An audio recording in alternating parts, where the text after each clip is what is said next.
As I said, she was top tier. In my life, at that time, there was nobody else more important than Glecean Cox in my life. Nobody. So it was kind of a given almost that my feelings would increase and not decrease, because I'm struggling to get that respect. And not getting it. So that was December 25th. And after that, we were a little less communicative. You know, we did through the New Year's and all that stuff. I wished her Happy New Year's and blah, blah, blah. Now we're into January 10th, I think it was. I want to say it was the 10th or 11th. January 10th or 11th. That was the day, for all intents and purposes. She had already pushed herself away from me at that time, from December. The whole titty thing, almost, for me anyway, started it, because I'm thinking to myself, you know, as I said before, not to be repetitive, but how can you be with two strangers that are filling up your pussy and your ass and your tits and all that stuff, that aren't paying you shit hardly compared to what I paid for, but yet I'm just a friend, not even trying to fuck you, just trying to get some skin contact. And then January 10th happened. I think it was the 10th. I have to go back and look, but I think it was the 10th. I'm going to go back and look if I can find those emails, because I think that's important. Hold on a second. All right, I found the email thread, and let me say this also to start with, and I'm going to wear my reading glasses, because old people have to wear reading glasses. I am going to end this video with these emails that we exchanged on Christmas Day, because they're kind of long. Remember I said that it was like 2 or 3 paragraphs that I wrote? Fuck no. I type like I talk. It's like a lot of stuff, and then her response. So I'm going to end this video reading these 2 emails that we sent on Christmas, right? And then I'm going to come back with January 10th, and that will be video number 8. Yeah, that will be video number 8, and with any luck, that will be the last video, with any luck. But I'm going to go forward with reading this email.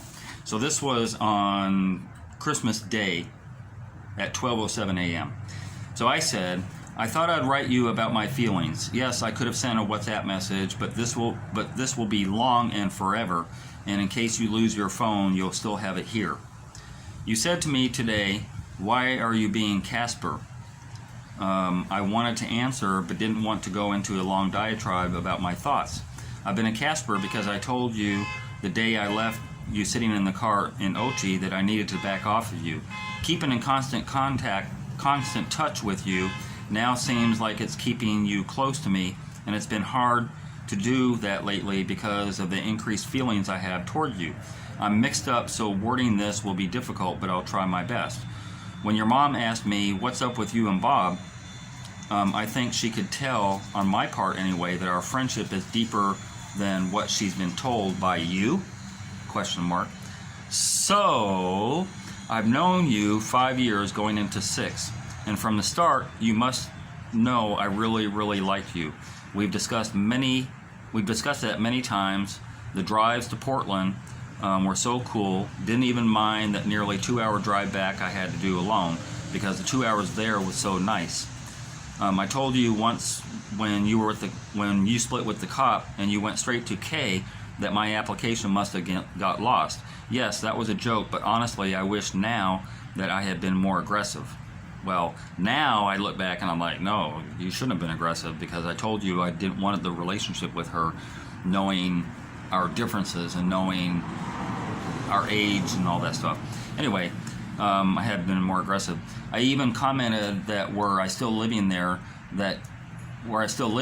Kay would have no chance. And that's a long distance relationship. It's hard to manage, but I still followed you on the ups and downs with Kay, all the fights, all the respect that you showed answering the phone to him, pretending you're in the taxi, etc., and that hurt a bit.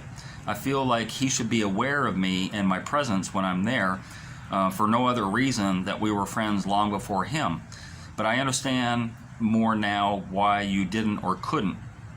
when he cursed you, the million-year thing, because I have a voice note that I've since lost, but he basically traced her off and said, I wouldn't talk to you in a million fucking years. And we kind of laughed about it because, months later they were back together again. And I don't have that voice note, but I wish I did have it because he was very, very disrespectful.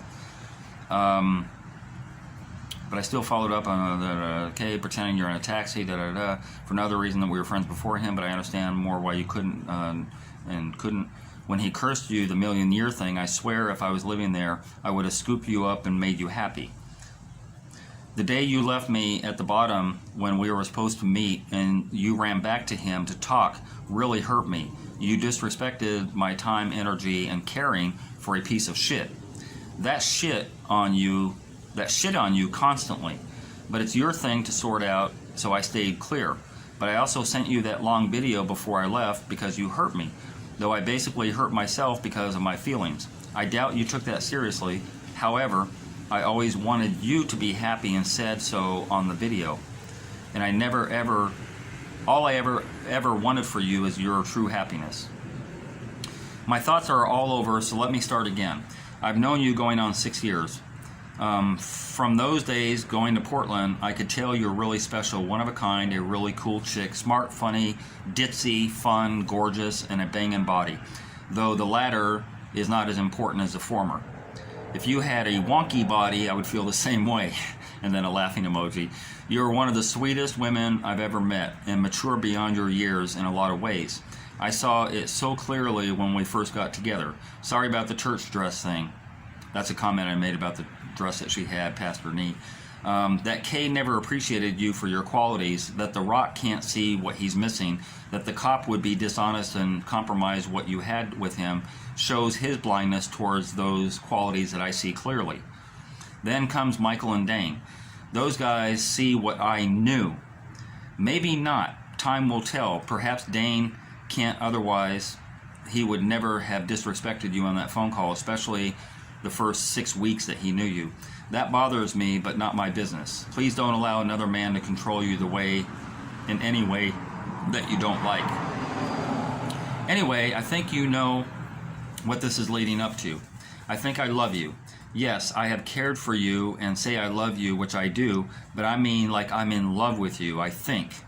Knowing you the way I do, all the thoughts, all the feelings, aspirations, goals, history, and the conversations makes me so close to you that I feel deeper than I should because I know it's not reciprocated.